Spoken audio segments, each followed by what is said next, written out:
descendiente de inmigrantes sirios, ingeniero civil, político, exiliado, ministro de 3 presidentes socialistas, papá, esposo, abuelo. Sergio Bitar, gracias por recibirnos en tu casa hoy día para comenzar este CNN íntimo. Bueno, me alegra mucho verte y poder conversar, porque he visto muchos de los programas y siempre veo que tienes una capacidad de romper blindajes y meterte en lo íntimo, porque un político en general como que se protege. Y está entrenado. Claro, y especialmente, pero también cuando me presentaste, no mencionaste una cuestión que es importante. A ver. Senador. Senador. ¿Y sabes por qué te lo digo? Porque cada vez que alguien me habla y me dice, no, pero senador no tiene importancia. Por eso dicen la gente, incluso me acuerdo de una periodista, pero ¿por qué me dicen ministro, no me dicen senador? Porque los senadores no cuentan para nada, entonces es más importante. Y yo encuentro de mi vida que la experiencia del Senado es fundamental. Y que además el Senado que corrió peligro el Senado, así que... mucha que estuvo cerca de desaparecer. Sergio, bueno, pero es que además ha sido una vida muy intensa, que sigue muy activa, con muchos cargos entre medio, pero ha estado en el último tiempo en la palestra a propósito del CAE. No vamos a hablar del CAE. ¿Ya? Porque no tenemos proyecto, pero sí hay muchas reacciones muy virulentas.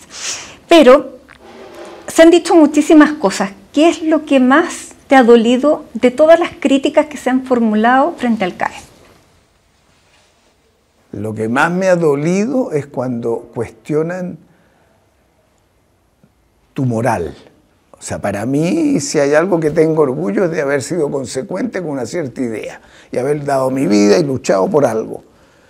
Pero entonces que te digan que la gran iniciativa que tomamos, de que los jóvenes que venían de familias pobres, que no podían estudiar, no había movilidad social, los papás nos lo pedían todos los días, pudieran entrar a la educación superior, que ese salto progresista, que yo creo de las cosas más importantes que hemos hecho, bueno, el presidente Lagos, por cierto, en su gobierno, cuando él dijo en la campaña, ningún joven con mérito quede fuera de la educación superior por el dinero de los papás. Entonces, ¿cómo hacemos esto? Era que te cuestionaran la honra o la moral y que te digan, no, estos diseñaron un programa para favorecer a los bancos. Eso me molestó, no debiera haber hecho caso, pero exploté ahí y se armó una pequeña trifulca.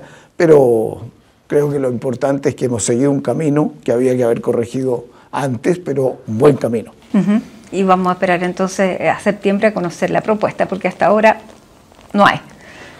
No hay, conversamos en las últimas horas, hemos estado conversando mucho con la disposición de ayudar, porque hay que arreglar el problema. La educación en Chile es clave, y la educación superior y la ciencia y la tecnología para los próximos 30 años. Si uno mira lejos, tiene que dejar las recriminaciones y las nostalgias atrás y mirar lo que tiene que hacer.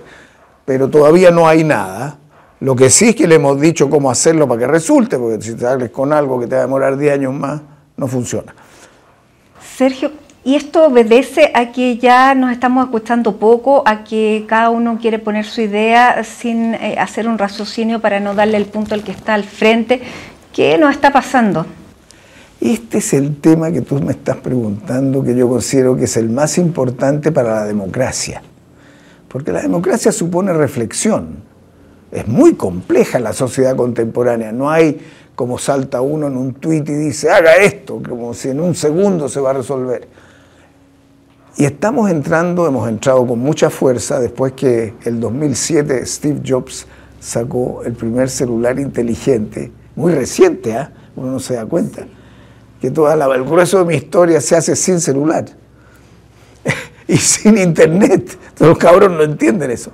Y en ese momento se empieza a producir un proceso de sociedad digital y digitalización de la vida cotidiana y golpea la democracia. No sabemos muy bien cómo, pero yo te diría 3 cosas la golpean fuerte. 1, la inmediatez y la irreflexión. Entonces tú recibes, donde no hay un espacio de diálogo. La segmentación, tú armas espacios con la gente afín. No quieres pelear, entonces te juntas con lo que piensan como tú y se arman muchos grupitos distintos. Y lo tercero, la soledad. Apagas el celular y te preguntas quién soy. Se cortaron todas mis relaciones sociales, se han acabado o amagado las relaciones presenciales. Ahora, siguiendo esa lógica, tú durante muchos años participaste en un programa político en la radio con Checho Iranes, en la radio Agricultura, y hace 2 meses dijiste basta. Y dejaste el programa porque tú decías, no había una conversación, sino que te apabullaban. ¿Eso es el reflejo de lo que estamos conversando? Claro, yo creo que Checho, a quien conozco hace años y hemos estado juntos, ha hecho un esfuerzo de abrirse, pero de repente se insuflan un ánimo entre 3 de los 4 en que se refuerzan unos a otros y no miran a los demás. Y entonces yo lo hice, y la Kenia y mi mujer siempre me decía, anda, porque no importa qué es lo que dicen ellos, lo que importa es lo que dices tú, y el que escucha sopesa. Pero hay un momento que no puede ni hablar. Y ya a esta edad también dije, ¿para qué voy a enredar más? Y además lo he hecho ya varios años. Pero es un llamado, no tengo ninguna recriminación de nada. Es un llamado como, abrámonos, escuchemos al otro. No solo estemos preocupados de cómo me aparezco yo o cómo tengo más rating. Entonces, eso es para mí, esa pregunta que me haces, si tú me preguntas para el futuro de Chile, he estado trabajando bastante en diseños de futuro, espacios de diálogo, e incluso en el Congreso me pidió el Senado que diseñara un proyecto de ley que ya se empezó a discutir para crear en Chile una instancia que no tenemos, que es una agencia de futuros estratégicos, de mirar a largo plazo y de conversar en qué vamos a estar de acuerdo el 2035, en los temas de educación, de agua, de energía, que son claves para nosotros, el litio y otros. ¿Estamos de acuerdo en qué? Eso no está. Ya, y eso estamos viendo que las tendencias políticas están llevando a que eso deje de existir cada vez más. Hace unas semanas atrás escuchábamos este seminario, este encuentro que hubo de las derechas organizado por Vox en España, donde el presidente de Argentina se refería en términos poco adecuados, por ponerlo de alguna forma, o más bien equivocados y poco diplomáticos frente a la esposa del presidente del gobierno español. José Antonio Kast hablaba de que Chile estaba gobernado por un travesti político, que es distinto a hablar de travestismo político. Y la idea del Partido Republicano es no seguir en el lenguaje políticamente correcto, sino que ir a ese lenguaje. ¿Cuál es el riesgo de eso?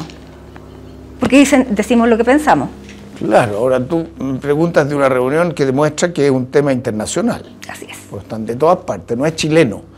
O sea, uno tiene que darse cuenta que es así, no para resignarse, sino para decir, salvémonos antes.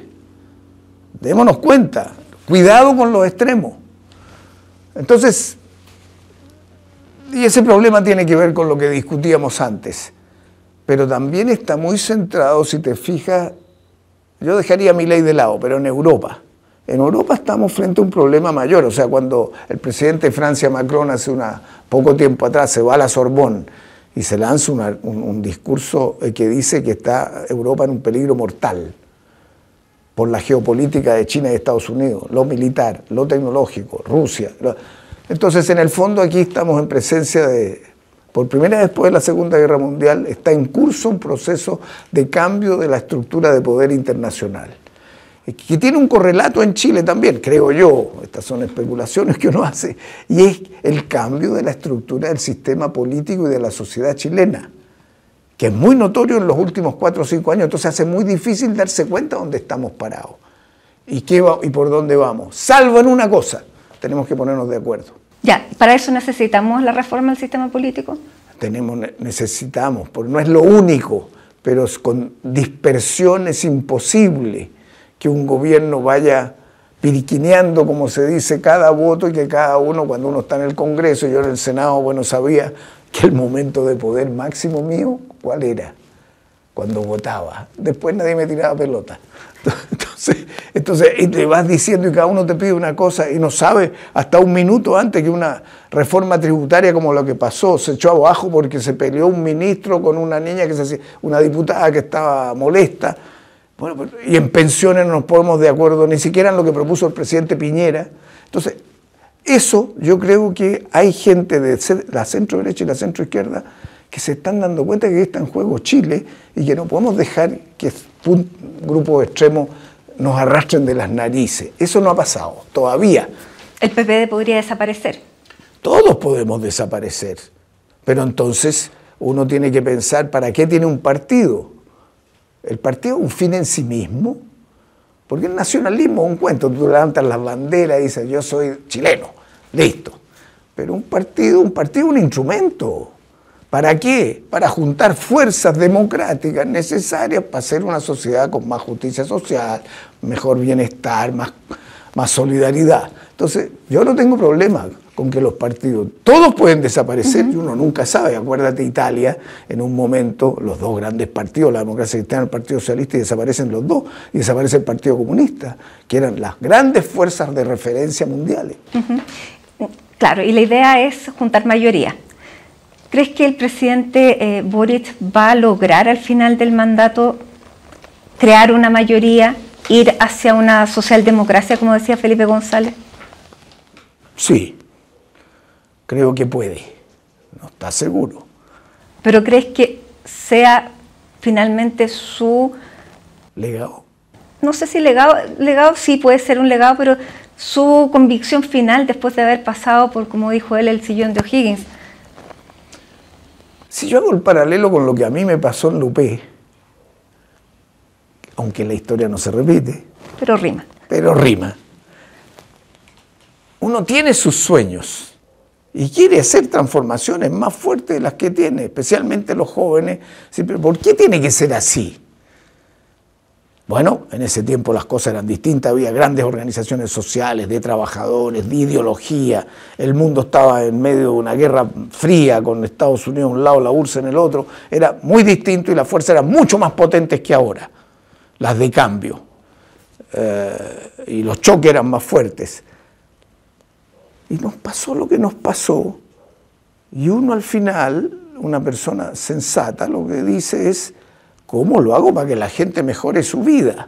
Entonces, en ese choque entre sueños y realidades es donde se ubican los grandes políticos. ¿Tú ves en el presidente un gran... La concertación fue una gran operación política, a mi juicio la mejor de la historia de Chile. La rima para ahora, ¿cuál es? A veces se molestan, pero yo digo, el Frente Amplio como está, no da para una democracia, para una fuerza de centro-izquierda grande, de mayoría. Tampoco nosotros lo que llamamos ahora el socialismo democrático, como lo fue la concertación. Tampoco la derecha, porque después de la muerte de Sebastián Piñera yo no veo rumbo. No veo dónde van. Esta cosa de la extrema derecha es peligrosa y no veo fuerza en la centro-derecha, que hay gente muy buena. ¿Ni siquiera en Evelyn Matei? Evelyn yo creo que tiene cualidades. Entre las dos opciones de la derecha que se están presentando, bueno, para muchos de nosotros no hay dónde perderse. Pero a lo que voy es que no se dejen arrastrar las narices por una extrema derecha, como nosotros no debemos dejarnos arrastrar por la extrema izquierda.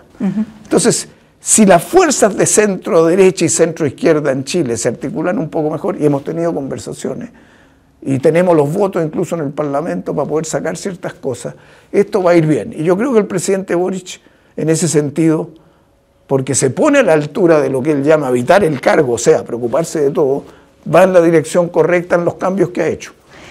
Tú dices, entre una opción y otra, entre Evelyn Matei y otra, me imagino que es Kast, no hay dónde perderse. ¿Llegarías a votar por Evelyn Matei? Bueno, la única circunstancia en que eso pudiera ocurrir es que pase lo que pasó en Francia. En Francia hubo un momento en que Le Pen, extrema derecha, se va para arriba. Y los socialistas levantan a Jospin, que era ministro de Mitterrand. Un gran gobierno y una línea política que yo estudié allá, así que me siento también. Y Chirac fue el candidato de la derecha, llamémosla clásica, histórica, que es una derecha que a veces se desvía, pero en general puede ser conservadora, pero republicana, que eso es lo que nos importa, democrática, en algunas medidas, aunque no sea social. Y gana Le Pen y gana Chirac. Y allá quiso la izquierda y quiso la centroizquierda votar todos por Chirac. O sea, ahí tú tienes que pensar en tu país.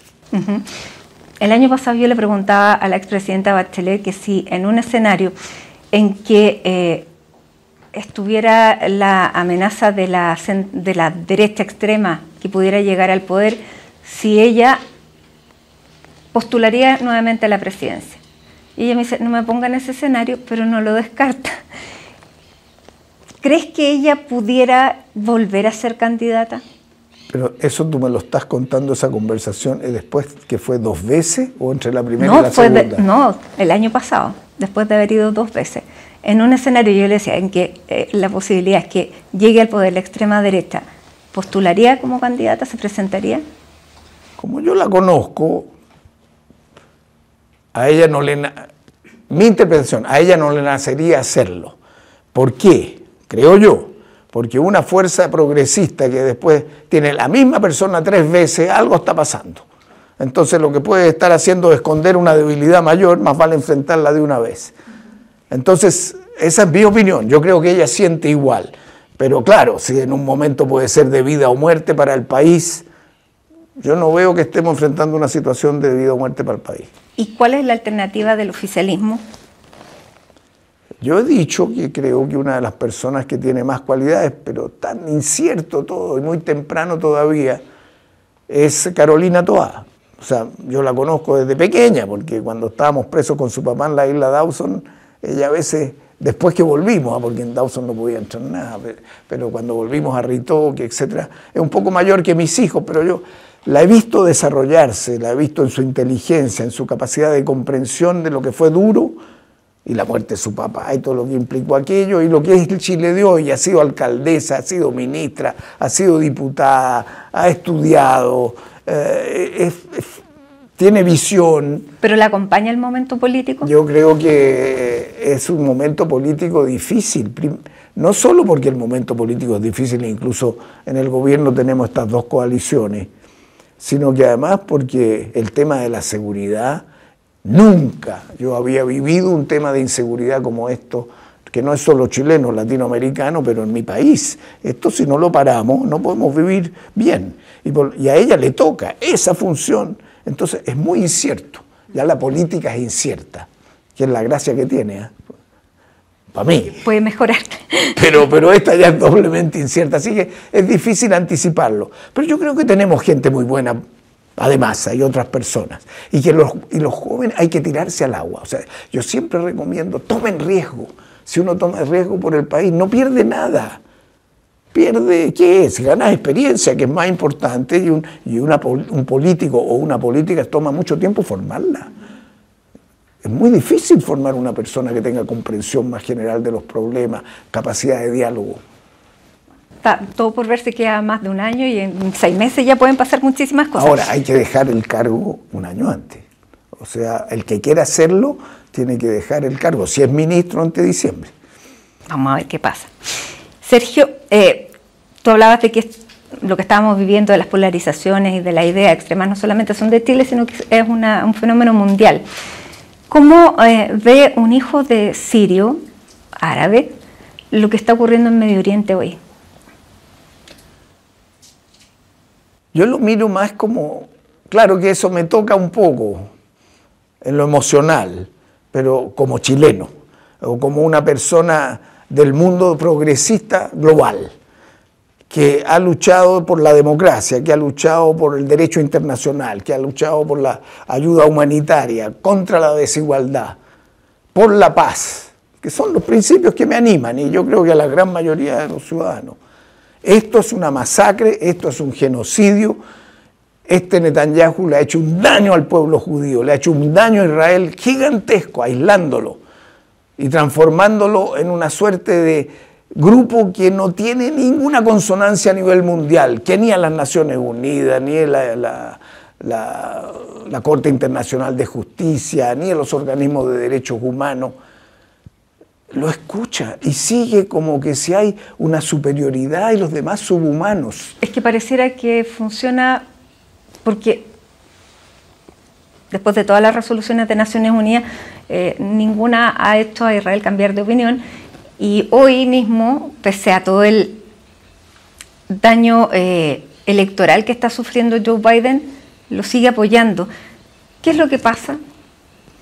Bueno, esa es una gran pregunta. Yo creo que, por lo que escucho, el otro día escuché a un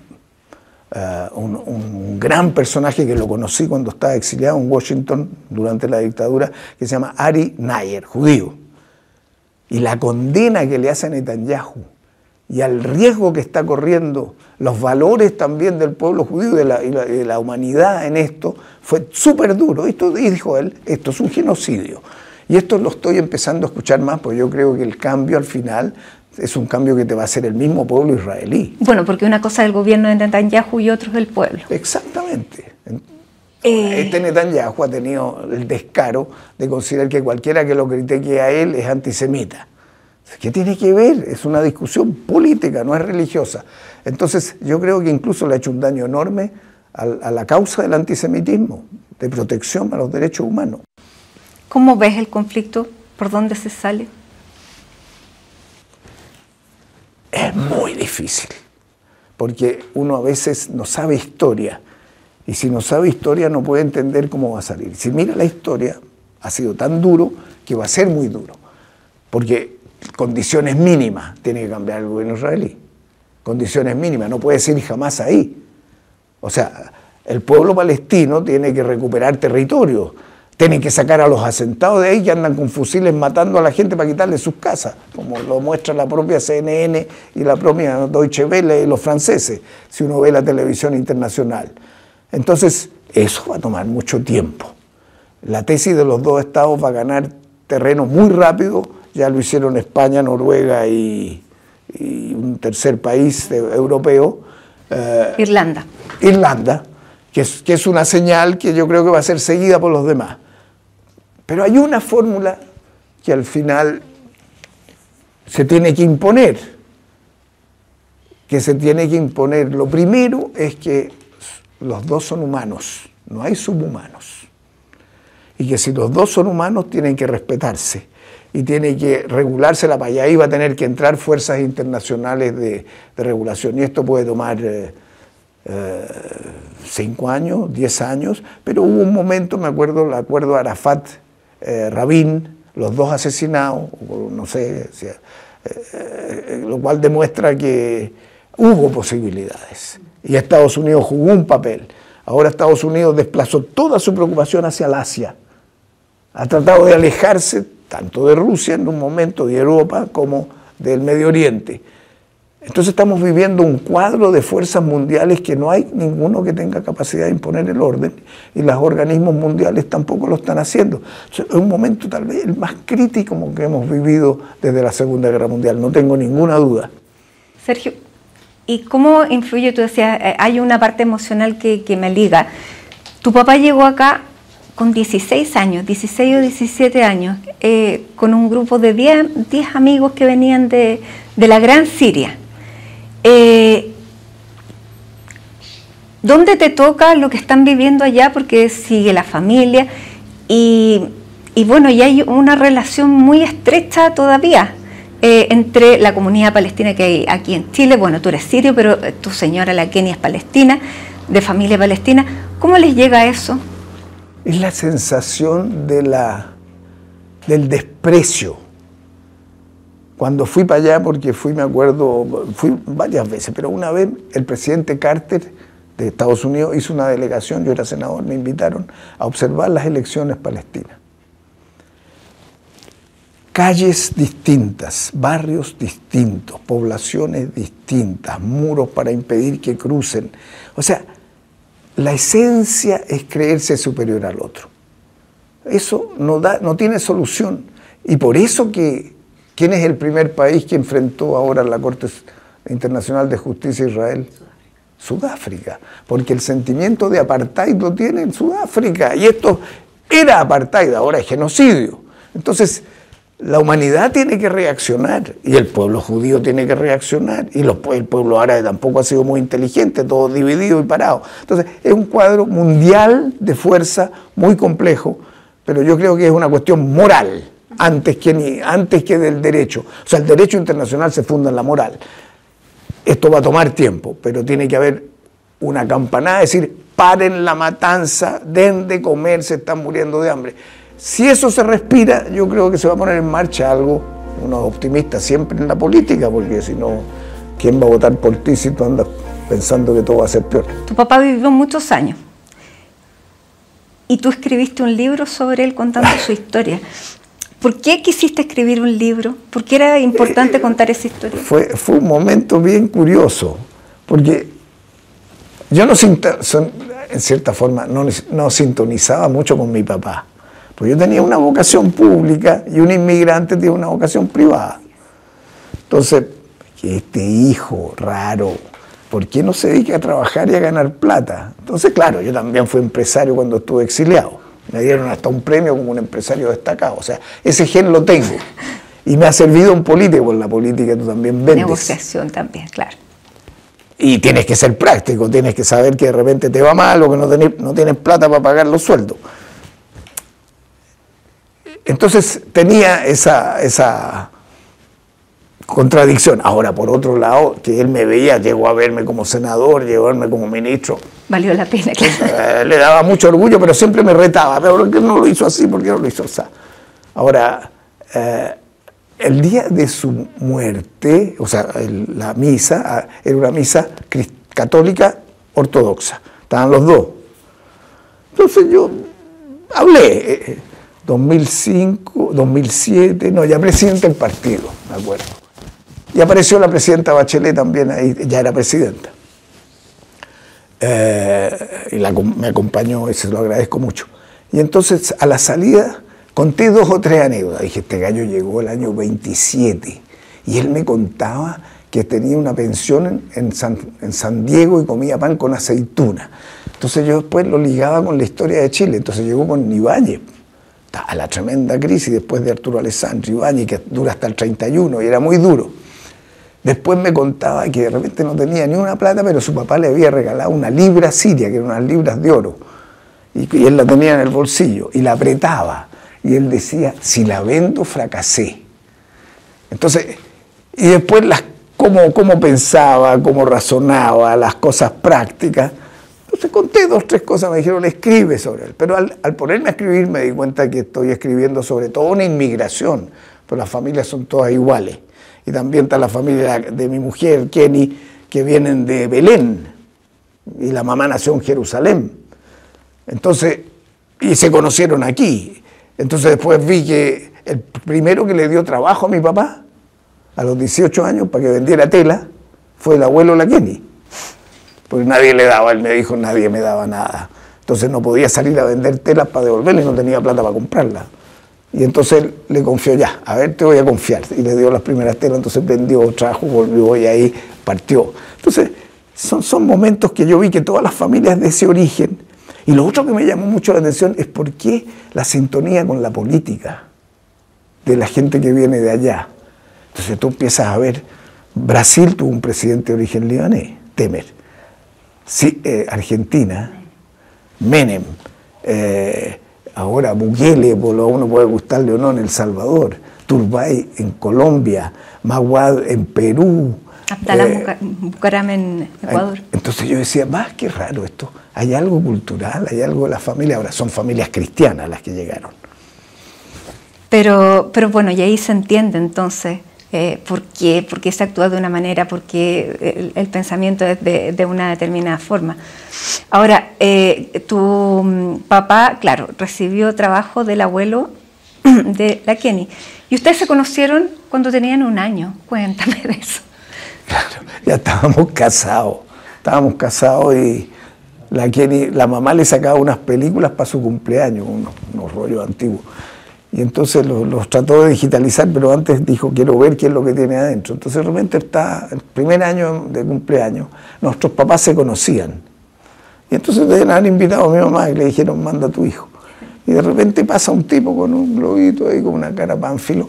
Le dije, ese soy yo, porque tiene la ropa que yo tengo una foto en la casa de él, tiene que ser el mismo. Entonces, claro, y de ahí ya no nos vimos mucho, aun cuando el papá de ella era padrino de mi padre, entonces, de mi hermano menor. Entonces, pero de ahí surgió ya una relación. Claro, cuando pienso que algún año, entonces llevamos como 82 años casados, ¿no? Pero van a cumplir 60. Vamos a cumplir 60. Sí. Bueno, claro, y esta familia además era de un pensamiento político distinto, porque la familia de la Kenney le expropiaron durante el gobierno de, no sé si se puede, Frei o de Allende, ya de frentón, y tú empezaste a militar y formaste la izquierda cristiana, o sea, este yerno además como que no calzaba, ¿o sí? Ese es uno de los momentos duros, difíciles para mí. Yo no voté por Allende, yo voté por Tomic. Trabajé al final con el gobierno de Frei Montalva. Y como estoy escribiendo un libro hasta ahora, desde entonces analizo los periodos históricos, ayudado por un historiador, por un Premio Nacional de Historia. Ese libro estoy casi listo ya, pero me alegra mucho escribirlo y mirar la historia e interpretarla, entenderla. Y entonces en ese tiempo, claro, dije, pucha, a esa edad, yo estaba en Harvard cuando yo voté acá por Tomic y me fui. Y vi el desenvolvimiento del gobierno de Allende en el tiempo que estábamos en Estados Unidos, con varios otros amigos, y discutíamos de Chile. Y ahí tomé una decisión, pensándolo para atrás, dije, yo acá, ¿qué hago al volver?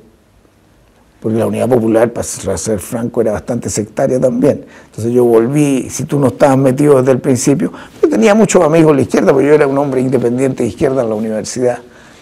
Y después empecé a ayudar. Pero dije, si no hago nada, vuelvo o me quedo afuera, me omito. Y si me omito, soy cómplice con el golpe. Es algo parecido a lo que dijo Piñera, supongo que fue con los cómplices pasivos. Entonces dije, no, yo voy y me tengo que jugar. ¿Para qué? Para corregir lo que está haciendo Allende. Entonces cuando vuelvo, al poco tiempo, se cinde un sector de la democracia cristiana. Ya se había cindido el mapa, la izquierda cristiana, ¿no? Que dicen lo mismo, yo creo los mismos raciocinios, me llaman, yo nunca había militado, milito por primera vez. Ahí tomo una decisión clave, que se la cuento a los jóvenes. Entrar a militar a un partido es súper difícil, yo pierdo mi independencia, pero me fui a meter a una misa en un momento y después puse atención en el sermón y el cura dijo, para dar frutos hay que sufrir el dolor de la poda. Entonces, me lo está diciendo a mí. Pierdo independencia, pero puedo trabajar con otros, solo no puedo hacer nada. Me llaman, se crea la izquierda cristiana, en una noche en una comisión se produce un cambio político importante, salen los militares del gobierno, marzo del 73, y el partido me dice, el presidente quiere ofrecerte que seas ministro de Minería. Entonces le pregunté a la Kenney, porque ¿qué había pasado? Con Allende, tú me preguntas, fue con Frei, no, con Allende, en la familia Irmas tenía textiles era una familia poderosa en el sector textil, y en las conversaciones que había visto en el programa de la Unidad Popular no se iban a tocar los textiles, no tienen nada estratégico. Bueno, se les expropió los textiles, a pesar de que ellos tenían buenas relaciones con Allende y habían ayudado en muchas campañas. Una empresa grande que había recién terminándose en Coquimbo de Firestone, de neumático, tierra, la Radio Portales, Banco de Chile, en fin. Nosotros estábamos afuera. Entonces cuando vuelvo digo, ¿qué hago ahora? Mi familia y esta situación. Se le pregunté a la Kenney y me dijo, no, bien, ella habló con su familia, toda la familia se portó, solidaridad, seriedad, cariño, y un problema. Entonces el presidente me llama y sabía todo esto, y me pregunta. Bueno, y converso con él. Claro. Yo le digo, presidente, ya lo pensé y yo estoy con usted, ayudo. Además, yo sabía que él se daba cuenta de todo lo que estaba pasando y que tenía margen estrecho para hacer los arreglos que correspondía hacer. Muy joven además, ya, no votaste por Allende, le habían expropiado a la Kenney, y después terminas en Isla Dawson, que es terrible, pero claro, pagaste el costo inmediatamente. Después de una experiencia como esa, tú escribiste este libro, La Isla 10, pensándolo hoy, cuando han pasado 50 años, cuando han podido volver desde otra posición, ¿qué te dejó la isla? Ese momento fue crucial por tres cosas. Uno, que la brecha y el abismo entre la Unidad Popular y la democracia cristiana. Y yo estaba en los dos lados. Pero ¿cómo puede haber tanta irracionalidad? Tomic dice, el programa del pueblo, va a haber allí. ¿Cómo podemos llevar al país a esta tragedia después? Igual, y en Dawson hicimos mucho esa discusión. Entonces salió el Isla 10, pero también escribí en Harvard, cuando me voy después del exilio, un libro que se llama El Gobierno de Allende, que está aquí, está digital y se puede bajar de la Biblioteca Nacional Digital. Y ahí me planteo, pero ¿cuánta diferencia había? Y me hago un análisis autocrítico, nos hicimos mucho.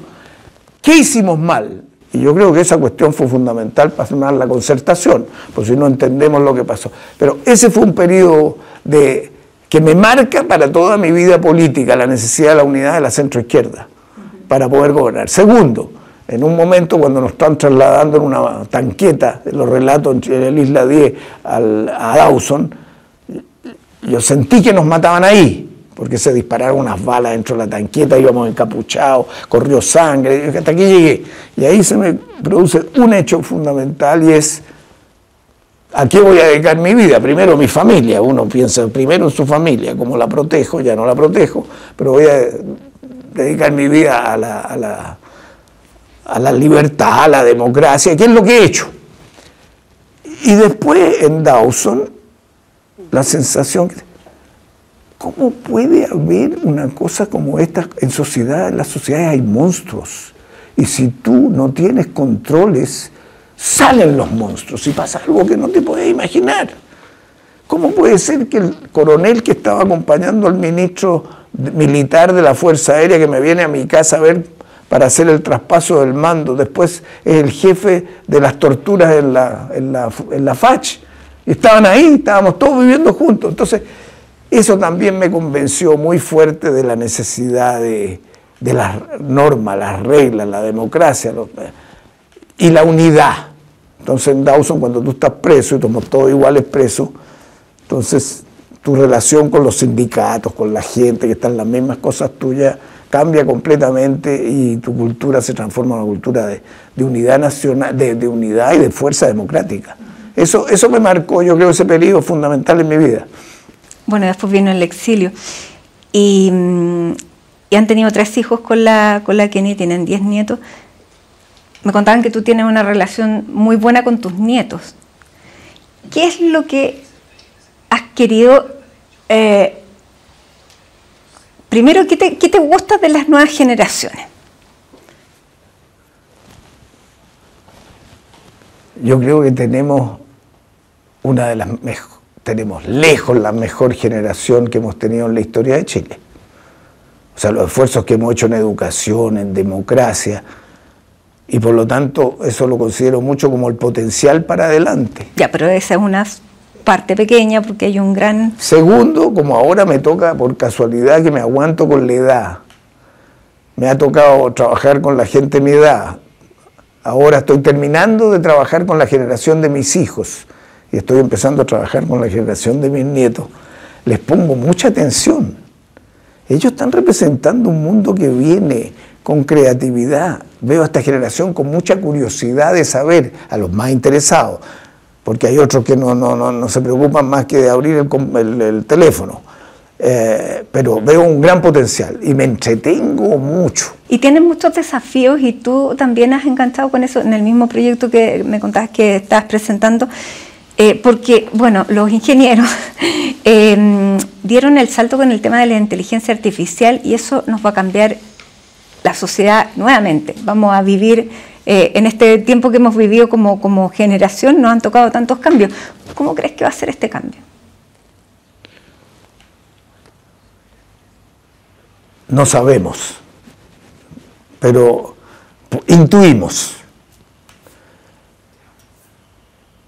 La cuestión fundamental que está sucediendo si el ser humano puede controlar su vida. o vamos a crear capacidades sobrehumanas que nos van a controlar a nosotros. Esa es la discusión de fondo, que es una discusión ética.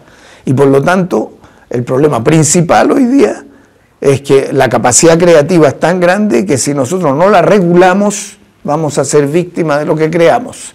La película Oppenheimer trata ese dilema en otro contexto, pero yo creo que esa es la cuestión número uno. En este momento estamos siguiendo de cerca. Este año va a haber la cumbre del futuro de las Naciones Unidas por primera vez en la historia, en octubre. Una cumbre del futuro y se va a hacer un pacto del futuro. No sé si con las dos guerras que hay esta cosa va a caminar, pero esa es una cuestión fundamental. Los europeos acaban de sacar las primeras regulaciones de la inteligencia artificial y una de las normas fundamentales es que el hombre tiene que estar, un ser humano tiene que estar detrás resolviendo cada cosa, antes de que opere esa inteligencia, porque al final, ¿quién programa la inteligencia artificial? Un ser humano. Entonces, lo otro que se está avanzando mucho hoy día es que los niños tienen que empezar a aprender a programar en la primaria, no después, estos no son años, es en la primaria, y tienen unas habilidades para programar en la primaria brutales, y ellos tienen que programar la inteligencia artificial, de manera que los valores éticos los ponen desde un principio. Entonces, esto tiene muchas dimensiones, de la productividad, que va a tener una gran expansión, y hay que estimularla, no es puro miedo esto, de la educación personalizada está creciendo mucho, tú puedes adaptarte con todo esto a ver qué potencialidad tiene cada uno, a uno le gusta oír, al otro le gusta hablar, el otro tiene memoria, el otro... En fin, y esto se está avanzando, no lo vamos a ver de inmediato, pero sí lo vamos a ver pronto. Hay una gran preocupación por las armas que deciden matar por su cuenta sin preguntarle a nadie, y se ha pensado que en esta guerra de Gaza así ha ocurrido en algunos casos, por ejemplo cuando mataron a estas señores de las Naciones Unidas que estaban entregando alimentos. En fin, hay dimensiones, la medicina, para qué decir, la posibilidad de hacer no solo medicina a distancia, sino además hacer nuevos productos y con la computación aceleradísima. Y tiene otras dimensiones también por todos lados. Por ejemplo, la demanda de centros de procesamiento de datos está creciendo brutalmente, se están haciendo como 1000 al año. Y Chile ofrece, y ahora estamos viendo el negocio, que porque tenemos energía renovable y consumen mucha energía y consumen agua mucho, nosotros también podamos ser un centro potente en eso. En fin, esto te abre dimensiones en todas las direcciones, pero tenemos que crear, ahora se está armando una estrategia de inteligencia artificial, hay grupos en las distintas fundaciones del futuro, a través del Congreso y otras, que se está trabajando en eso. Pero el problema principal es el problema ético, humano, de control de lo que crea el ser humano. Y no temerle, sino manejarla. Y en el empleo, ¿para qué? Eso es otra área, el empleo del futuro. Que no sabemos. No sabemos, pero sí sabemos algo que es muy importante. Cuando vienen los chinos ahora estamos discutiendo si hacemos batería, porque tienen que usar parte del litio acá de uno de los acuerdos que hay con Albemarle, en fin, la empresa que produce norteamericana litio, y SQM lo mismo. Entonces no tienen gente. Cuando estamos viendo el hidrógeno verde y hay que hacer electrolizadores y se quiere hacer, pensando a largo plazo, con gobiernos que quieran, con acuerdos nacionales, hacer estas cosas, pero no tienen gente. Entonces lo que estamos viendo es que no tenemos la gente preparada y que una de las prioridades donde debemos tener acuerdo es las capacidades nacionales para hacer eso. O sea, se puede. Se sabe también que si tú no aprendes inteligencia artificial o a programar o a manejar instrumentos digitales, pierdes la pega. Pero si sabes, usa la inteligencia artificial esto como un asistente tuyo, entonces trabajas de otra manera. Brevemente, porque no es que nada, ¿te dolió la guata o no con el acuerdo SQM Codelco por el litio? No. No. Me duele la guata Ponce Lerú, pero me duele mucho menos la guata y menos la cabeza para pensar en el futuro de Chile. Yo creo que Ponce Lerú es pasajero, si lo pueden sacar mejor, pero en este momento la posibilidad de que Chile junte los dos grandes instrumentos del futuro en todo lo que es cambio climático para la electrificación, generación eléctrica, conducción y generación solar, transmisión cobre y acumulación litio. Bueno, son condiciones espectaculares que nunca habíamos tenido. Esas condiciones tenemos que potenciarlas y creo que se ha hecho, la empresa es buena, Codelco es una empresa muy importante pública, si no hubiera seguido estatal no lo habríamos podido hacer para defender los intereses del Estado y manejarlo con criterio privado. Las dos cosas hay que combinarlas, nuevas ahora. Entonces, no me duele la guata, me duele la guata que no lo hagamos rápido. Sergio, tú hace un par de meses inauguraste un año universitario y hiciste un discurso frente a los alumnos y termina esta charla, esta clase magistral. Tú dices: estamos corriendo riesgos mayores de deshumanización al terminar esta charla. El espíritu humanista debe prevalecer, las universidades son fundamentales. Lo que viene será apasionante para alumnos y profesores. Los envidio. Me gustaría poder partir de nuevo. ¿Por qué? Porque cuando te pones viejo, uno piensa más en el futuro. Una vez le pregunté a un amigo: ¿y por qué cuando me pongo más viejo pienso más en el futuro? Porque cuando estás joven, en el presente, pones toda tu energía en sobresalir en el presente. Estás preocupado de lo que pasa a tu alrededor. Y es muy apasionante lo que va a venir. O sea, hay gente que vive con el miedo. Yo vivo con el optimismo y eso me ha mantenido un poco mejor. De creer que puedes hacerlo mejor. Y de confiar en la gente. Eso es muy importante. O sea, si uno confía en la gente, si en los jóvenes ahora confía, por ejemplo, en esta bronca que tenemos política, de repente algunos enojados con el Frente Amplio, pero por el otro lado que un grupo de esa magnitud joven quiere asumir lo público en un país en que todo el mundo se privatiza y a nadie le preocupa lo de los demás, yo creo que es apasionante lo que viene. Claro que me encantaría vivir el doble.